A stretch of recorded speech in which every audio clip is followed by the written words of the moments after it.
Hi everyone, I'm Eric. And I'm Christopher. And we're Grow For Me Gardening. The roses have started to bloom. So let's take a look at the first flush.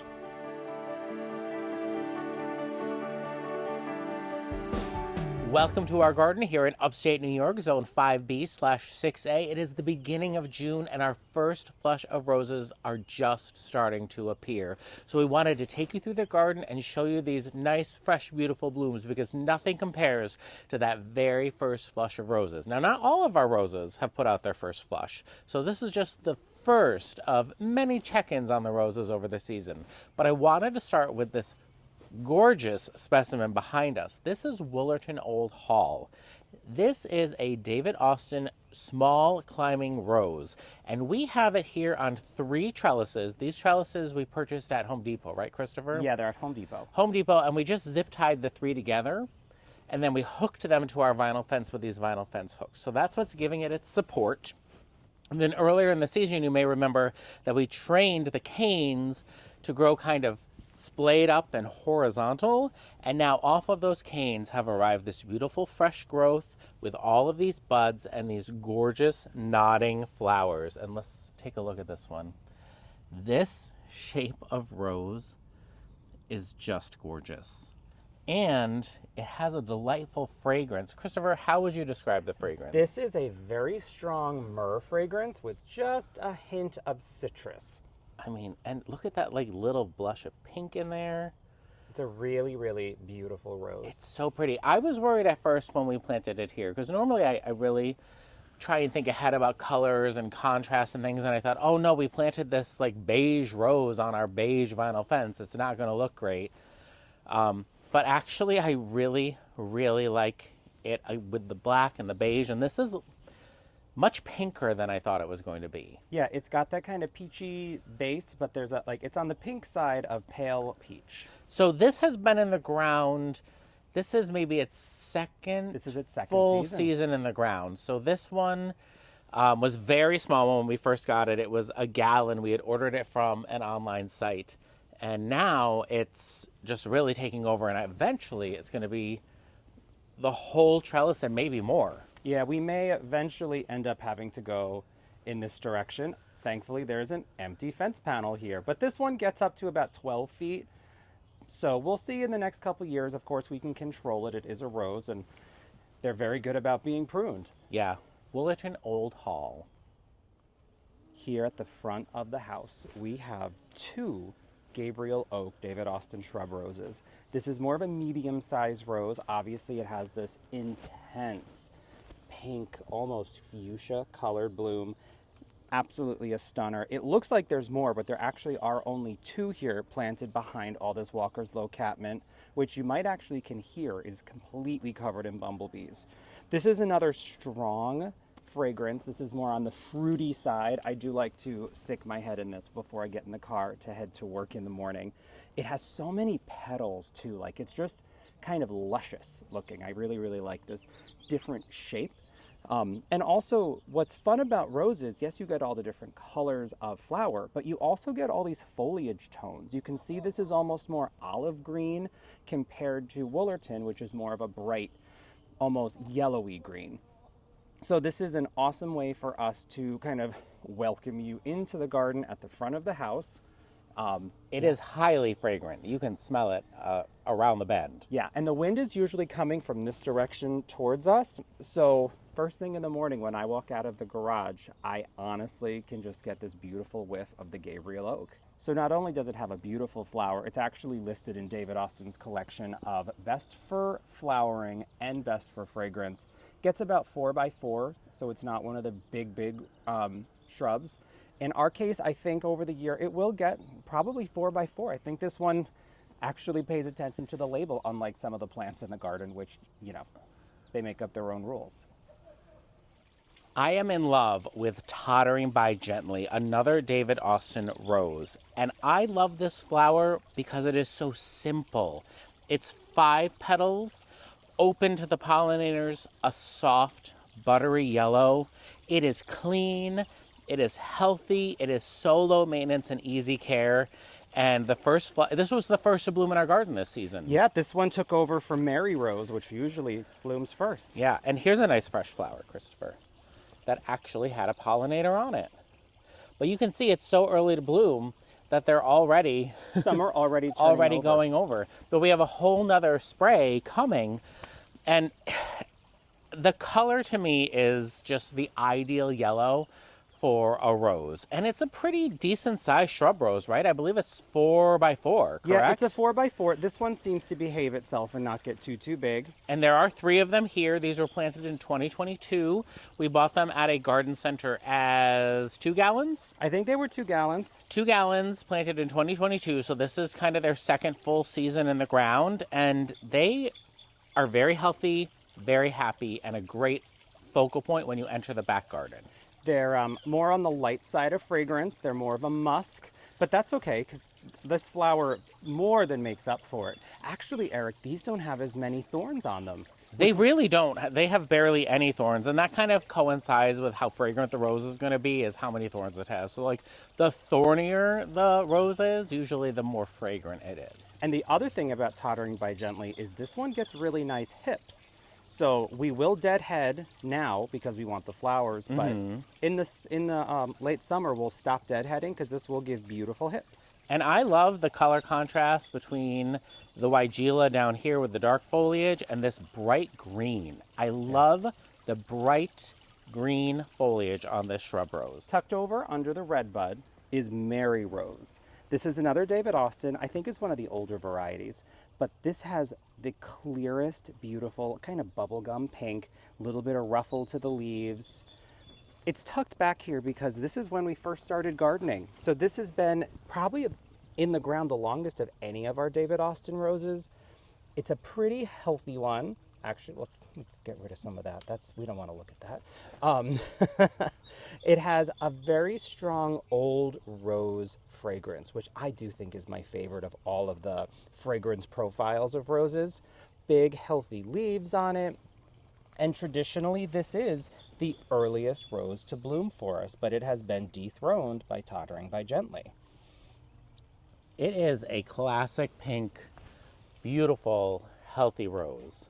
I like this in this location too because you can see how we've got the gold cone juniper behind it for some nice contrast. There's these blues of the meadow sage. There's another green hydrangea that's going to fill in here. So it's just got like a nice classic cottage garden appearance. It's also interesting how all of these flowers on this side are starting to bloom, and then it's got this whole other half of the shrub that's all budded up and ready to go. Oh, I do love this spot. It's our trio of pink roses. So Eric, if you back up just a little bit, we don't have a bloom yet, but this is Gertrude Jekyll. Sometimes they call it a small climber. Sometimes they call it just a very large shrub. It's an incredibly strong fragrance on there. Once this starts budding up, we'll definitely give you some updates. Ooh, we got a lawn mowing neighbor. That's good. Ooh, that's a very good sign. And then Eric, wait, look in here. Wait, do we have one? We do. Oh, there we go. Oh, there it is. There's another one. Yep, this one's just starting. I'm really happy with these roses. The third in our little trio here of David Austin pink roses is James L. Austin. Tons of petals with a little button eye, which I think is so cute.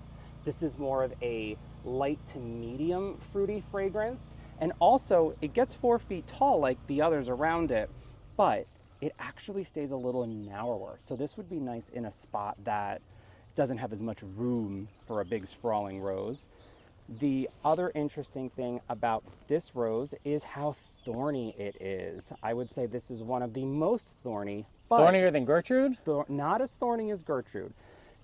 In rose breeding, apparently the more thorns tends to coincide with how fragrant the rose is going to be, which is so interesting to me. So you get the beauty, but also the danger at the same time.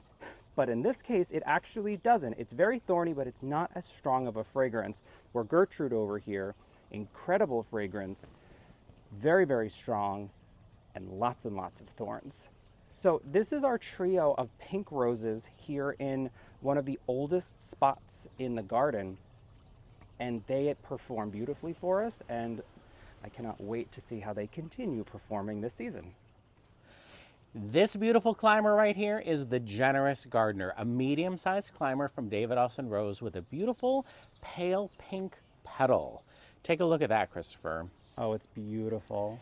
It has very high fragrance. How would you describe it? I would say it's an old rose, but it also tosses in the musk, the myrrh. It's like there's layers to it. It's just lovely. These we planted the year before last as bare root. We had ordered direct from David Austin Rose, which I think if you're into David Austin Roses, that's the best way to get them, is bare root from the source. And they were planted down here at the base, one on each side.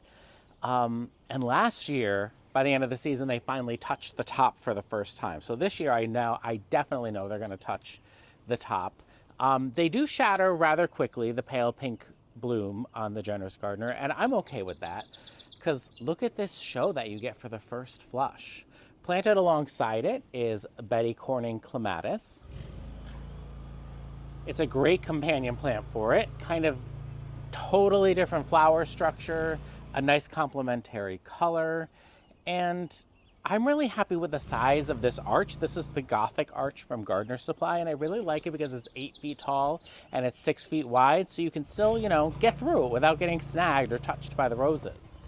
Would you say that this is a high thorn count rose? I wouldn't say it is. No, and it's funny that, they're supposed to be, oh, here goes some more lawn mowing. There's supposed to be, this correlation between the high petal count and the high thorns, but in this case it doesn't, which is nice because we walk through it. One of the things I was reading on the David Austin website is that this is almost supposed to have a water lily effect as the petals go over. Is there a nice older bloom for us? This is a more mature bloom. Yeah, and then you sort of see the stamens inside giving this kind of water lily effect. It just really is a delightful rose. I'm really happy with it. I love the Generous Gardener, perfect on this arch. Below me is the Reminiscent Pink Rose from Proven Winners. It's a newer introduction that I have to say came through the winter the healthiest of any of the roses in our garden. I feel like it just had not much dieback at all from where I had pruned it to keep it healthy and safe over the winter. So Eric, if you pan down here, you can see the beautiful color of this pale pink rose. And yes, it is a reminiscent. It has a beautiful fragrance. We have a lot of gorgeous flowers down here. And let me see if I can show you this other spray over here. Oh yes, look at this. Beautiful, beautiful color. Now, because this is real life gardening, as Eric pans back, you'll notice there is not a beautiful flush happening here because this has been completely demolished by a deer. Thankfully, this is a reblooming rose. And as long as we keep up on our deer spray and the like, we will have wonderful, wonderful blooms soon enough. We do have a drift that continues this direction, and you'll notice that the shrubs that are behind the catmint did not get eaten, because deer do not like catmint. Yeah, so there might be some more catmint getting planted in this area. This section here, I cut back because it was sort of covering these roses, so I just cut that back about a week ago. This will flush back really nicely. So There's some buds left on this shrub, though. There are. Definitely on the backside, we'll have some good color coming in soon. And this is a really narrow shrub, so if you don't have as much space, this is about 2 feet wide, right? Yeah, 2 feet wide, 4 feet tall, behaves itself. That some of our roses really sprawl horizontal. This kind of has a nice upright feel. Yeah, and it's all in the name, Reminiscent Pink, Yep. because it has a great fragrance Beautiful and it's fragrance. pink. Check out the Flavorette Honey Apricot Rose. This is a Proven Winners Color Choice Shrub Rose. If you are looking for this like peachy, orangey color with tons of fragrance and actually a very mild flavor that you can eat. Yeah, the tips of the petals have the most flavor. Yeah, this is a great rose for you. This is just starting to bloom. You can see the buds everywhere. Thank goodness the deer didn't get this far into the garden, right, Christopher? I know, and if they're tasty, who knows what they would have I thought. mean, look at this. The buds themselves are this gorgeous fuchsia pink, and then we have this awesome apricot color. These get pretty big. I think I didn't realize how large they get when I planted them. I want to say they got like 5 feet tall, right? Yeah, they're going to be pretty big. Like 5 by 5, but I'm okay with like a giant mass of these roses together. They were very tiny when we planted them. I want to say we planted them only last year. Yeah, just last year. And they're doing very well, nice and healthy. They are highly fragrant. They have a gorgeous color, sprays of blooms throughout the season, and I'm excited to see how this one progresses. I know we're not supposed to play favorites in the garden, or maybe we are, I don't know, but I just feel like this is my favorite rose. The Ancient Mariner from David Austin Roses. It's a mid-pink, but it's got this very kind of white on the outside, so you get this multi-tonal effect. Huge, huge blooms. And when I said that some of our roses don't behave themselves, I would say this is one of those sprawlers. It takes up some space. It really will fill this area out in the best possible way. I honestly think this performs the best for us out of all of our roses. It seems to bloom the entire season. It never stops. And I think more photos of this rose are on Instagram than any of our other roses. It does say it's a 4x4. I would say 4 feet tall, probably 4 feet wide is not correct. It's a little bit wider than that in our case at least. And it does feature a weed. I love it. We'll pull that once we get some gloves, because that's a spiky one. That's a spiky one. So we only have the 2 flowers right now, but every single one of these stems has at least 6, if not 8 buds. This entire thing will be a glowing old rose mixed with myrrh. Not the most fragrant. I don't think it's the most fragrant rose, but again, this more than makes up for that with this incredible. Yeah. I mean, I can't wait to show you when we check in again on the roses, just when all of these are open. But we just wanted to get these first flushes out to you guys and show you what to expect this season. Recently transplanted from the front of the house is Eustacia Vi Rose, another David Austin shrub rose that gets about 4 feet tall and 3 feet wide. It has delightful apricot pink blossoms. It's highly fragrant, best for health, best for fragrance. How would you describe the fragrance, Christopher? I would say this one is very fruity, probably one of my favorite fragrances in the garden. And for being recently transplanted, dying back to the ground and flushing fresh, for this many buds, I think that's pretty impressive. I'm very impressed with this. We transplanted it in the heat of the summer. Over the winter, it died back completely to the ground, and this is all fresh from the ground and blooming already. I know. And I really like the ruffly flowers on it. It's really nice. So we're expecting it to get much taller, probably up to about here, but it stays more narrow than tall. So I think by putting 3 together, it'll have this nice, like, compact shrub effect. So they'll all kind of merge together, and it'll be a really nice impact here as you enter from the west side of the garden. And unrelated, but look at these foxgloves. I mean, how can you not look at them? Candy Mountain, we bought them in little 4-inch quart size pots. I think they were 5 for $20 or something like that at the garden center. We popped them in kind of on a whim, and wow, are these spectacular. They're great. I'm thinking that that's what's keeping the deer from these, because foxgloves are toxic, as everyone knows. But not toxic to pollinators. They're enjoying them right now. But the deer won't eat them. The rabbit won't eat them. And I'm hoping that that's a nice barrier from the woods behind us. Whatever works. And if whatever works is this beautiful, we'll take it. I know. Completely full of buds. Teasing Georgia, David Austin Climbing Rose, is going to be mobbed by beautiful, almost daffodil yellow with a little apricot blooms. I love this one. It is probably the most vigorous rose we have in our garden. It is grown in a spiral formation on the Jardin Tower from Gardener Supply. I think we have this one in our shop. It's the biggest obelisk that we could possibly find, and it's really sturdy for something this aggressive and heavy. I really love this one. We've planted a Superba, is the name of the clematis, on this trellis. So we're gonna have that yellow color with kind of a deep purpley blue clematis growing through it. I can't wait till both of those are in bloom together so we can show you that full effect. How big will Tease New Georgia ultimately get? I feel like she's another 15-footer, right? Yes, she's another 15-footer. So if we keep wrapping her around this, you know, because this is what, 30 inches wide, this trellis? Yes, and about 8 feet tall. So what's going to happen, eventually the spiral is going to take over the whole thing. So this will just be a column, a mass of beautiful flowers. And the fragrance? Not the most fragrant. I need to review my notes. I took great notes. You do take great notes. He's way more prepared for these videos than I am, folks. I like to take a note. I like to know kind of the profile. Medium tea. That makes sense.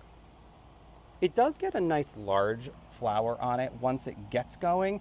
I think this first flower just happens to be tucked in a bit smaller. Yeah. So for Rose check-in part 2, I'm sure this will be in full bloom. Yeah. Underneath our tricolor beech tree is a drift of Vanessa Bell shrub rose, another David Austin rose. And this has to be one of my all-time favorites in the garden because it's probably our best performer as far as number of flowers it puts out, how often it puts them out, and the fragrance with the color. And it's just starting, but you can see all the buds. There are so many of them. So many buds. But here's a nice fresh bloom right here. It has a yellow in the center, and it fades to a cream on the outside. And then as the season progresses, they turn whiter. Yeah, they get a little bit whiter. I think it might be one of those heat-dependent kind of things. Mm-hmm. It's a medium strong tea fragrance, which is, it's so unique when you smell the tea fragrance because it's not something you're expecting from a flower. And then, like, wait, I love it. But the number of buds on this shrub, and they stay pretty, like, I think this is another 4 feet tall, 3 wide, right? It is. Towards the end of the season, occasionally it will start sending out some taller canes, big shoots. which is why we have limbed up the tricolor beech. Also, can we talk about how we kind of have a bicolor beech? I know. The tri has disappeared. We are more in a bicolor beech, but we're not complaining. I'm It's okay with that. gorgeous. It's better than a one-color beech. I can see the color. It is starting. These are Rise Up Lilac Days. This is a small climber from Proven Winners Color Choice Shrub that we've chosen as our centerpiece for our summer containers this season.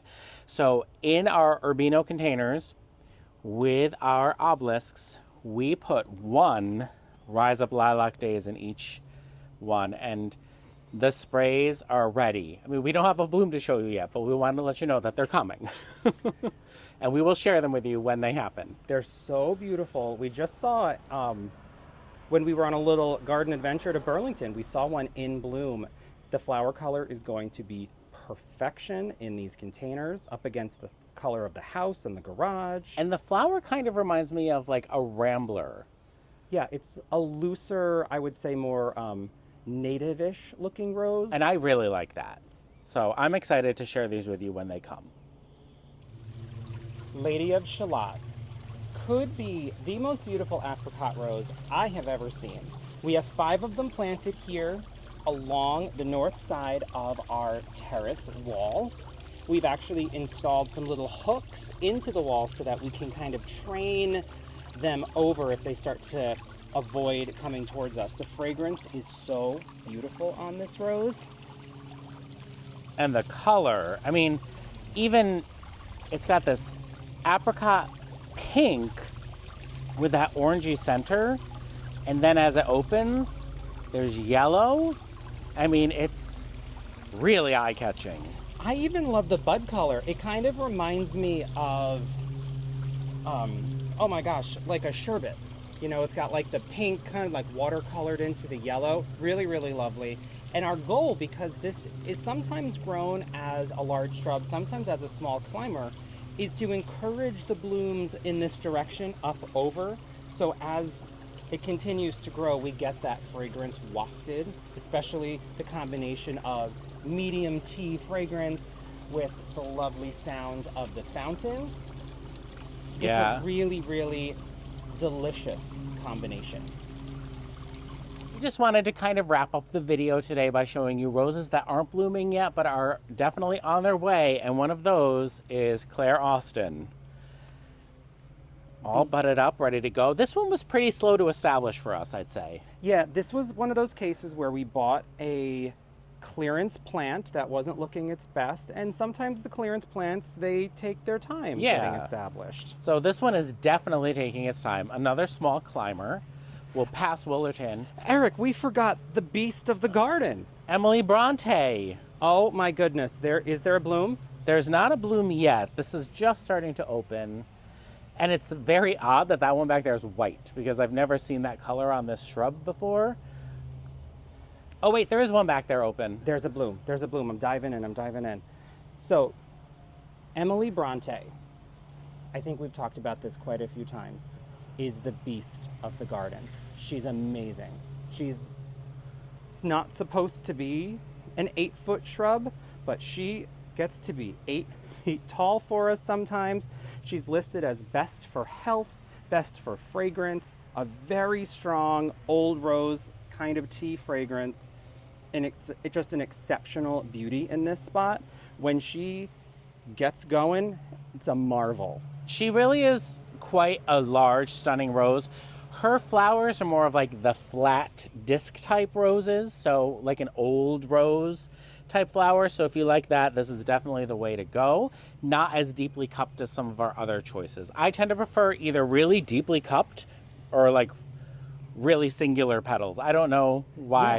Yeah. It's almost like I like the really ruffly, like almost looks like they're made out of paper fluffy roses, and he likes a little bit more of the contained roses. But we had put these initially in our foundation bed thinking that they were going to be like nice tidy 3x4s, and by the end of the first season they were taller than the window in the front.